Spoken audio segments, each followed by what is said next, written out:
era tudo, um novo dia amanheceu. Nos levantar agora, sair ao mundo hoje, testificar o amor de Jesus.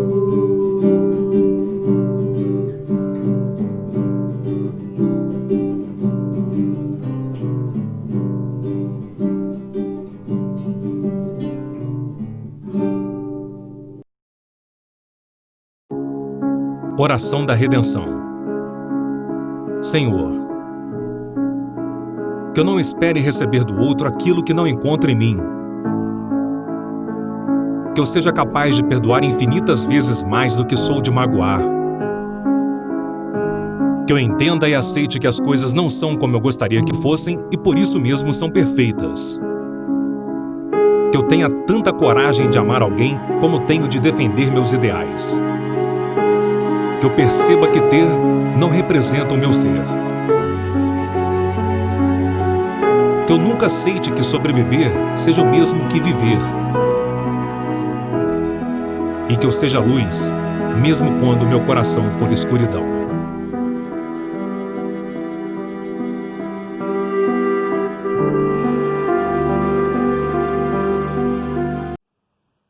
Queridos amigos, queridas amigas, é uma alegria muito grande mais uma vez estarmos aqui com esta oportunidade de fazermos reflexões em torno dos incomparáveis ensinos de Jesus.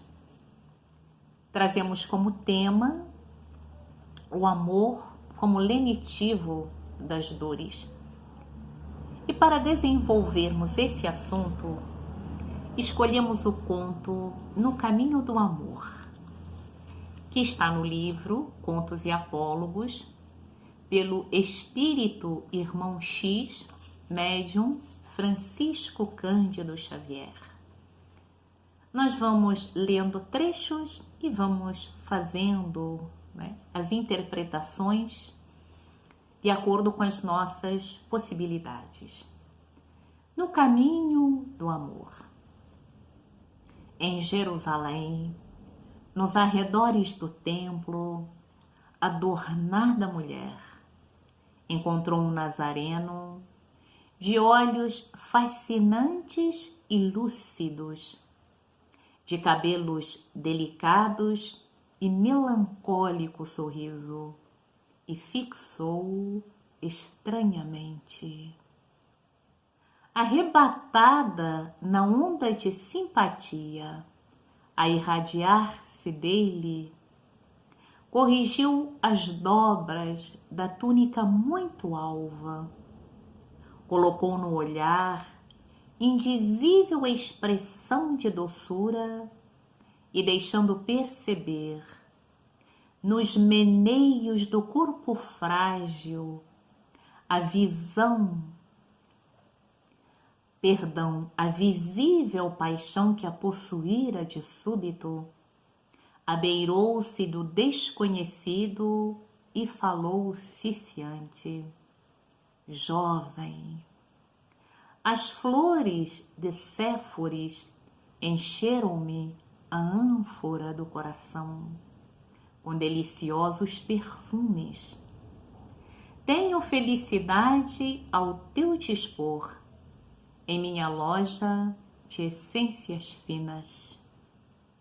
Indicou extensa vila, cercada de rosas, à sombra de arvoredo acolhedor, e ajuntou: inúmeros peregrinos cansados me buscam à procura do repouso que reconforta.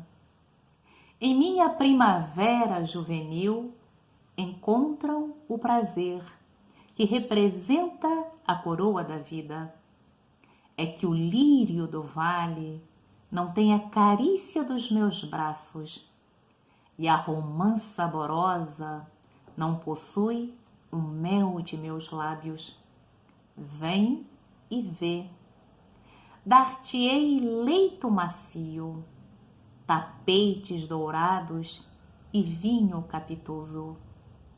Irei acariciar-te a fronte abatida, e irei curar-te o cansaço da viagem longa. Descansarás teus pés em água de nardo, e ouvirás feliz as harpas e os alaúdes de meu jardim.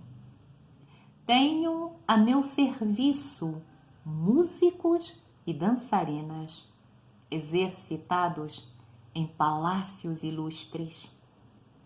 Ante a incompreensível mudez do viajor, tornou súplice, depois de leve pausa. Jovem, por que não respondes?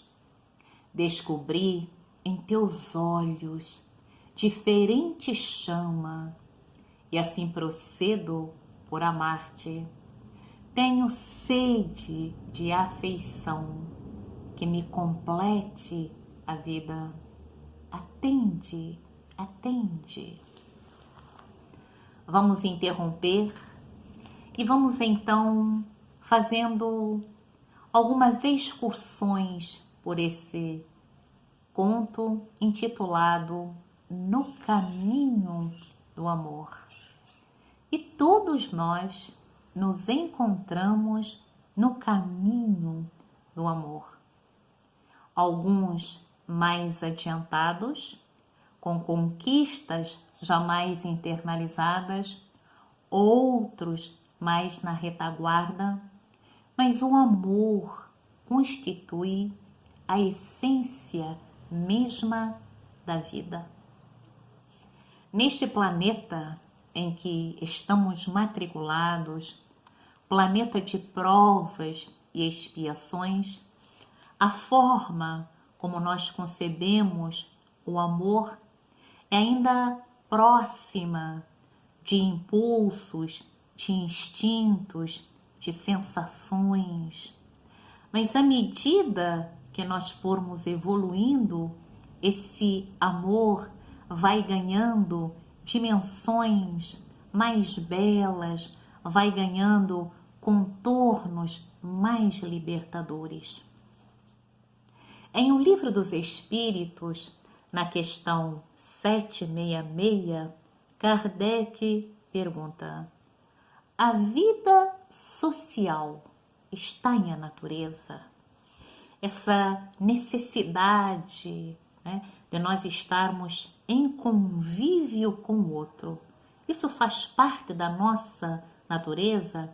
É intrínseco, é algo intrínseco à nossa própria formatação genética, espiritual, mental? Os espíritos superiores respondem: certamente. Não tenhamos nenhuma dúvida sobre isso. Deus fez o homem para viver em sociedade. Não lhe deu inutilmente a palavra e todas as outras faculdades necessárias à vida de relação. Não lhe deu, Deus fez o homem para viver em sociedade. E viver em sociedade se representa o laboratório por meio do qual nós vamos de existência a existência desenvolvendo todas as nossas potencialidades. A nossa essência divina, ela vai ganhando contornos mais dilatados em sociedade. Então, se nós estamos numa sociedade onde as oportunidades de aprendizado, elas são mais eficazes, tudo isso vai influenciar de maneira decisiva no nosso desenvolvimento mais lento ou no desenvolvimento mais consistente. Então, nós precisamos desse convívio, nós temos necessidade, é o amor que move a todos nós a todas as criaturas. Nós vamos encontrar dentro desse nosso estágio evolutivo o amor ainda muito vivenciado como uma necessidade de encarcerar, de limitar, de aprisionar. É aquele amor do apego, é o amor do ciúme. Isso é fruto ainda de uma percepção ilimitada que trazemos. Então, a ideia que se tem é que se aquele amor não for aprisionado, ele pode fugir e a pessoa vai viver a infelicidade de não ter mais a companhia daquele amor. É ainda uma visão distorcida, porque o amor ele pode se desenvolver em todos os lugares, com todas as pessoas, em todos os instantes. Mas já é esse amor que quer aprisionar, esse amor apego, ele já é um embrião, essa paixão confundida que é dessa jovem aqui equivocada, que vivia da prostituição e que se sentiu magnetizada por aquele olhar incomparável de Jesus. Mas esse amor que aprisiona, esse amor que encarcera, ele precisa gradativamente ir se libertando para que ele possa se expandir e o amor ele vai ganhando então coloridos mais leves e mais felicitadores, porque esse amor que aprisiona geralmente traz junto muito sofrimento, muita angústia, é aquele amor que está sempre nessa ansiedade de que ele pode perder. E se ele perde esse amor, entre aspas, como se o amor fosse algo que se perdesse, ele se desespera, ele perde o sentido da vida. Esse é um tipo de amor. O Evangelho também vai nos falar, no capítulo 11, ele também vai nos falar daquele amor que é o amor que por ter passado por decepções, por ter passado por frustrações, por ter passado por perdas, por ele não saber lidar, né? Por ele não querer se colocar de novo nessa possibilidade de perder, de ser traído, então ele se retrai, ele se refugia, ele vai direcionar o amor para animais, para plantas, para coisas, evitando, né? Exatamente para criar assim uma couraça para não passar para o sofrimento. É também uma fase, porque nesse, vamos dizer, estágio, nesse laboratório de traições, nós vamos aprendendo a reconhecer o que nós trazemos de íntimo, que o amor ele começa em nós também, o que nós trazemos de íntimo, que nos coloca assim nessa fragilidade, que tipo de pensamentos, de valores nós estamos cultivando, que nos coloca nessa iminência assim de sermos traídos e perdermos, não é? Essa confiança no amor. E lá no Evangelho diz que esse amor, ele não completa essa necessidade que o ser humano tem de amar, essa sede.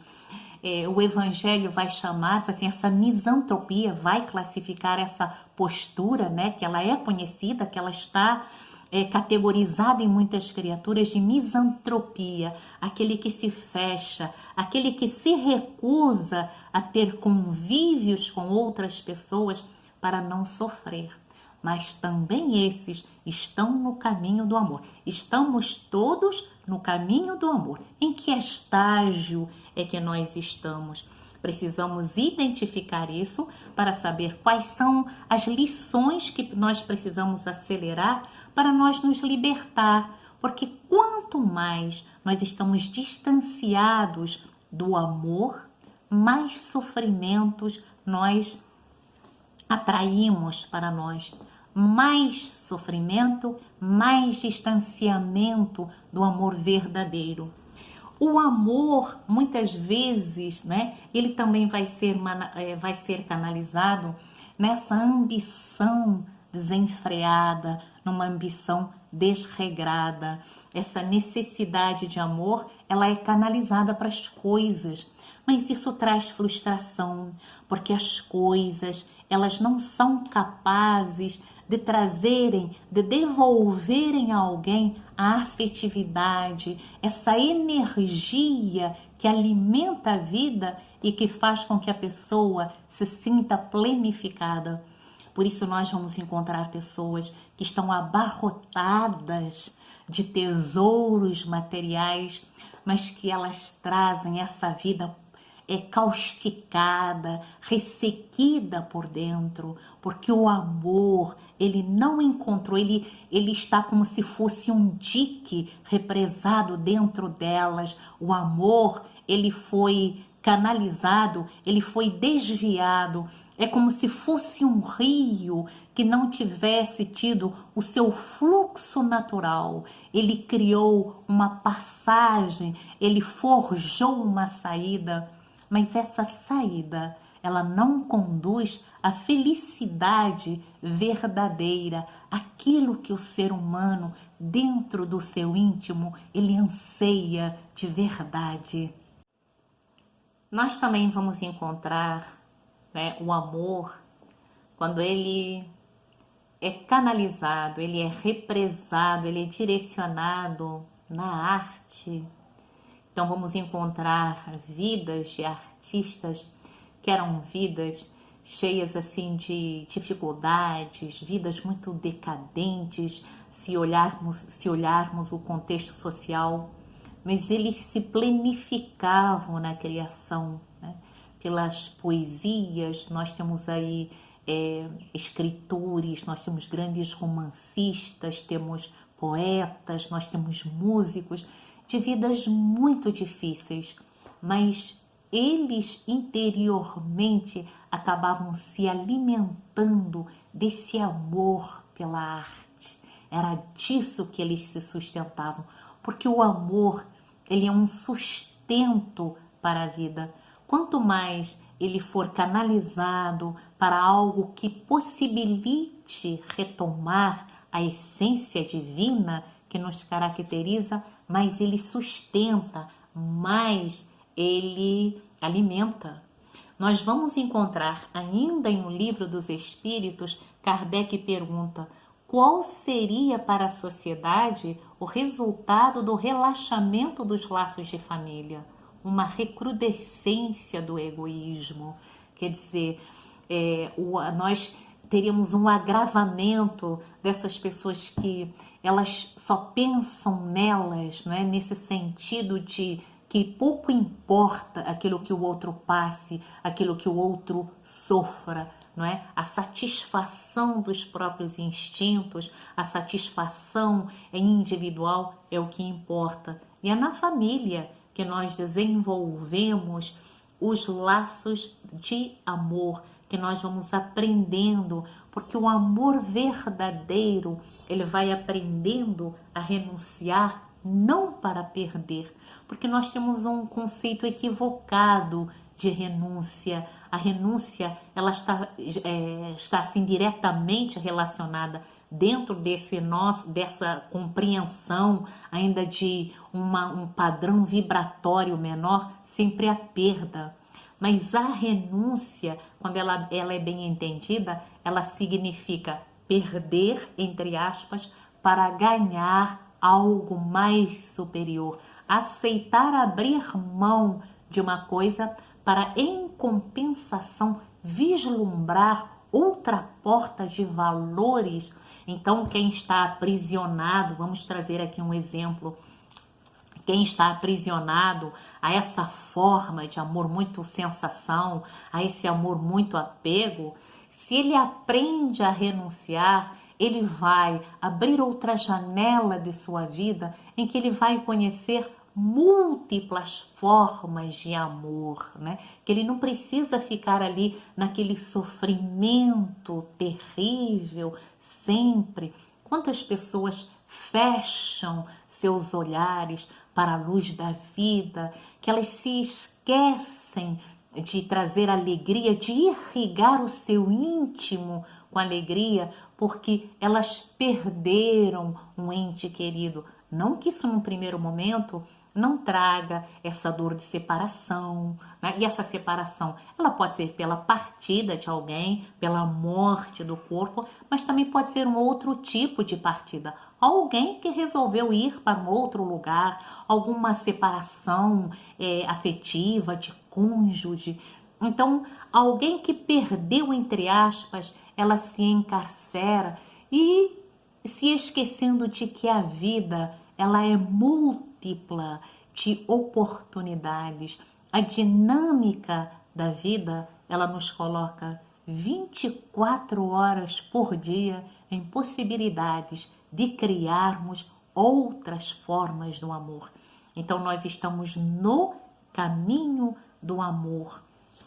E nessa jovem aqui, nessa moça prostituta, nós percebemos que ela ainda está muito próxima desse amor paixão, dessa canalização do próprio corpo para poder sobreviver.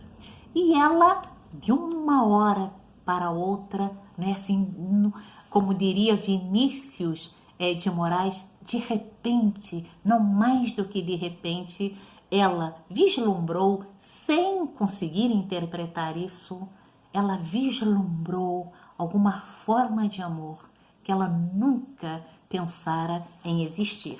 Então nós temos aqui no caminho do amor, né, nos dizendo que em Jerusalém, nos arredores do templo, Jerusalém era uma metrópole à época de Jesus, e Jerusalém refletia muito aquilo que nós ainda vamos encontrar, a exclusão, as divisões, os separatismos.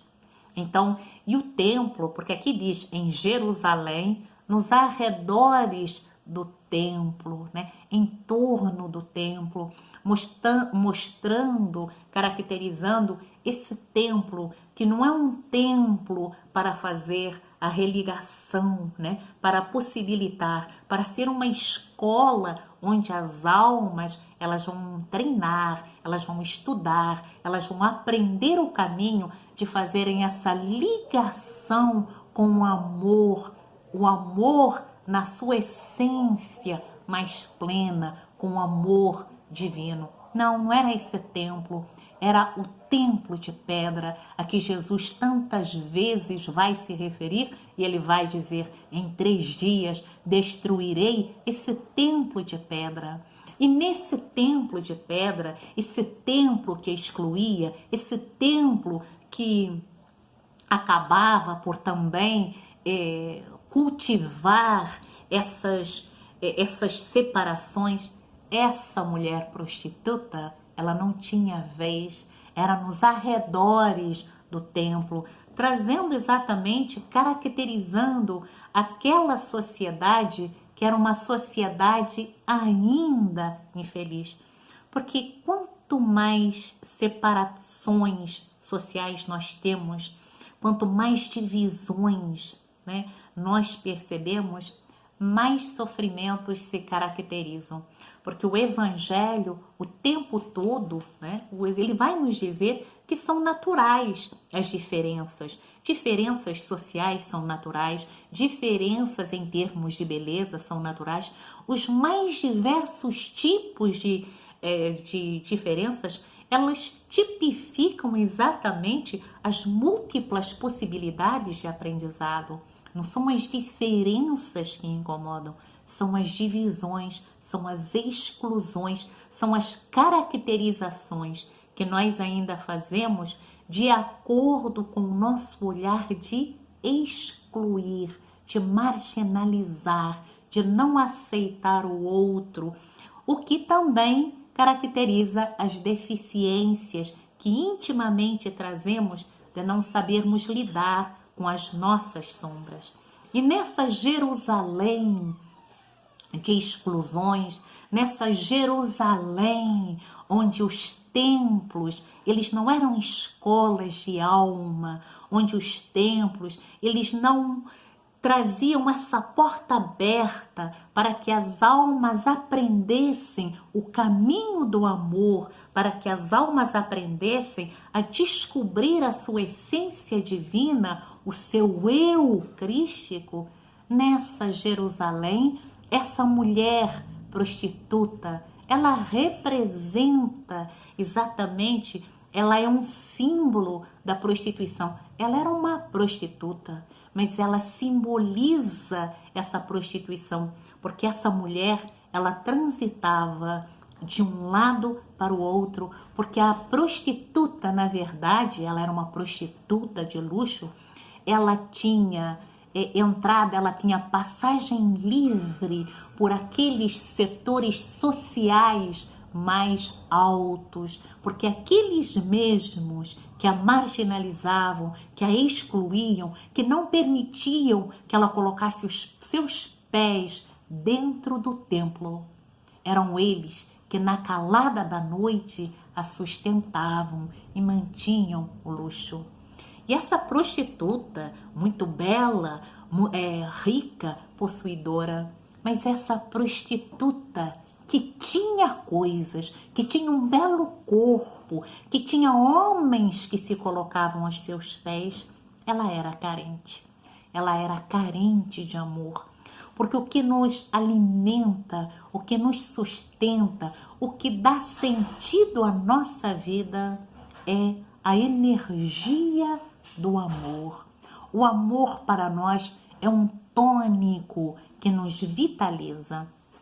Independente de situação econômica, independente de beleza, né? Alguém pode ser muito belo, olha, ela é tão linda, ele é tão belo, mas eles são infelizes. Por quê? Porque o tônico do amor não circula nos seus relacionamentos. E essa mulher, ela era infeliz. E essa mulher infeliz, ela se depara num momento inusitado com os olhos de Jesus, que diz aqui, arrebatada na onda de simpatia a irradiar-se dele, arrebatada, porque com certeza ela percebeu, apesar de ela ser mundana no sentido, vamos dizer assim, apenas para estudo, de ela viver aquela vida promíscua, mas ela interiormente, ela tinha os mesmos anseios de todos, né? Porque a sociedade que exclui, como a nossa sociedade, ela parte do princípio que alguns sentimentos, eles fazem parte de umas pessoas, mas não fazem parte de outros. Então, como se alguns não tivessem carências, que alguns não tivessem dores, como se aqueles que são os excluídos, eles também não chorassem, não tivessem as suas lágrimas interiores, né? E ela, apesar daquela aparente satisfação que ela tinha, ela trazia carências, ela se sente arrebatada por aquele magnetismo incomparável de Jesus. Aquele amor sublime e superior, no entendimento dela, foi interpretado dentro da concepção que ela tinha. Então diz aqui, arrebatada na onda de simpatia, a irradiar-se dele, corrigiu as dobras da túnica muito alva, colocou no olhar indizível expressão de doçura e deixando perceber nos meneios do corpo frágil a visível paixão que a possuíra. Quer dizer, naquele entendimento dela é a paixão, porque a paixão é uma forma, foi o jeito que ela encontrou. E ela não teve dúvidas ela se dirigiu a Jesus, ela se ofereceu, ela diz a ele que iria oferecer-lhe momentos de satisfação que ele jamais pensara em possuir, porque ela representa exatamente aqueles que na nossa sociedade, na nossa realidade, buscam o amor na sua embalagem frágil, que por fora trazem um papel dourado, trazem laços lindos, que brilham, que seduzem, que são as paixões, que são os relacionamentos fortuitos, que são os relacionamentos rápidos, e esse ficar desenfreado, como nós temos visto pessoas que ficam. Eu fiquei com Beltrano, eu fiquei com Beltrana, eu fiquei. Mas elas só ficam. E depois que elas ficam, elas também herdam desses ficares, elas herdam um cansaço, elas herdam uma exaustão. Porque o ficar, ele não traz esse, vamos dizer, esse pagamento que o ser humano deseja, porque todos nós desejamos um pagamento, nós somos seres sociais, né? Nós nascemos para viver em sociedade, é uma lei divina, nós vamos encontrar isso lá em O Livro dos Espíritos, e se nós nascemos para viver em sociedade, e isso é uma lei divina, isso quer dizer que os nossos relacionamentos sociais também devem ter como lei o amor, porque o relacionamento é uma lei divina. Então nós também precisamos ter o amor como elo a nos costurar nesses relacionamentos. Porque caso contrário, o que vem depois e o que acontece desses ficares é assim, é um cansaço, é um tédio, porque as pessoas se exaurem fisicamente falando, elas criam expectativas, mas depois que tudo passa, é o vazio, quando vem a velhice, quando vem a decrepitude, quando vem a doença, nada disso é capaz de dar-lhes consolo, de trazer-lhes alívio para as suas necessidades. Então é um amor ainda numa forma primária, é um amor numa forma primitiva, é um amor em laboratório, fazendo testagens até que as próprias criaturas percebam nelas mesmas que esse amor só infelicita, mas não traz a felicidade real, que esse amor, que essa vida social, ela é apenas aparente, mas ela não liga umas às outras os corações. Dando continuidade ao conto, nós vamos ler que ele parecia não perceber a vibração febril com que semelhantes palavras eram pronunciadas, e notando-lhe a expressão fisionômica indefinível, a vendedora de essências acrescentou um tanto agastada: não virás? Constrangido por aquele olhar esfogueado, o forasteiro apenas murmurou: agora não. Depois, no entanto, quem sabe? A mulher, a já exada de enfeites, sentindo-se desprezada, prorrompeu em sarcasmos e partiu. Ela não estava em condições de entender aquele amor capaz de florescer em qualquer coração, em qualquer tempo, em qualquer lugar. O amor que ela entendia era apenas o amor sensação, o amor imediato, o amor carnal, material. E Jesus, na sua compaixão indescritível, compreendeu-a e silenciou. Transcorridos 2 anos, quando Jesus levantava paralíticos ao pé do tanque de Betesda, venerável anciã pediu-lhe socorro para a infeliz criatura, atenazada de sofrimento. O mestre seguiu-a sem hesitar.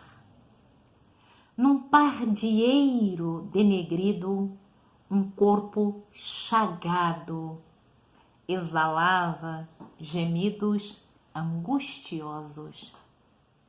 A disputada mercadora de aromas ali se encontrava, carcomida de úlceras, de pele enegrecida e rosto disforme. Feridas sanguinolentas pontilhavam-lhe a carne, agora semelhante ao esterco da terra. Exceção dos olhos profundos e indagadores, nada mais lhe restava daquela beleza antiga. Era uma sombra leprosa de que ninguém ousava se aproximar. Fitou o mestre e reconheceu-o. Era o mesmo mancebo nazareno, de porte sublime e atraente expressão. O Cristo estendeu-lhe os braços, tocado de intraduzível ternura, e convidou: vem a mim, tu que sofres, na casa de meu Pai nunca se extingue a esperança. Na casa de meu Pai nunca se extingue a esperança. O amor a que todos nós vamos chegar um dia, esse amor que vamos ter terra dentro de nós, capaz de abrangê-lo, esse amor que sempre espalha esperança. A interpelada quis recuar, conturbada de assombro, mas não conseguiu mover os próprios dedos, vencida de dor. O mestre, porém, transbordando compaixão, prosternou-se fraternal e conchegou-a de manso. A infeliz reuniu todas as forças que lhe sobravam e perguntou em voz reticenciosa e dorida: tu, o Messias Nazareno, o profeta que cura, reanima e alivia, que vieste fazer junto de mulher tão miserável quanto eu? Ele, contudo, sorriu benevolente, retrucando apenas: agora venho atender-te aos apelos. E, recordando-lhe as palavras do primeiro encontro, acentuou compassivo: descubro em teus olhos diferente chama e assim procedo por amar-te. É o amor que liberta, é esse amor que acolhe, principalmente quando mais se precisa. Nós estamos no caminho do amor, estamos aprendendo a amar, passando num laboratório de várias experiências, mas o nosso modelo de amor é um modelo de Jesus, é o modelo do amor que acolhe a todas as criaturas. É aquele amor que começa primeiro pelos mais próximos e depois gradativamente ele vai se espraiando como um raio de sol em todas as direções, distribuindo alegria, distribuindo esperança, distribuindo mãos que ajudam a reerguer. Nós estamos no caminho do amor, errando e aprendendo, caindo e levantando. E o amor que nos sustenta todos os dias, o amor que é o imã mais poderoso a nos atrair para essa luz inapagável, é Jesus. Estamos aprendendo o amor, mas lembremos-nos todos os dias, principalmente nos momentos mais dolorosos, nos momentos mais difíceis, que nós sempre podemos recorrer a Jesus, porque Ele é um amigo esquecido, entretanto, Ele é um amigo sempre presente. Agradecemos essa oportunidade destas reflexões e que o amor de Jesus chegue a cada coração.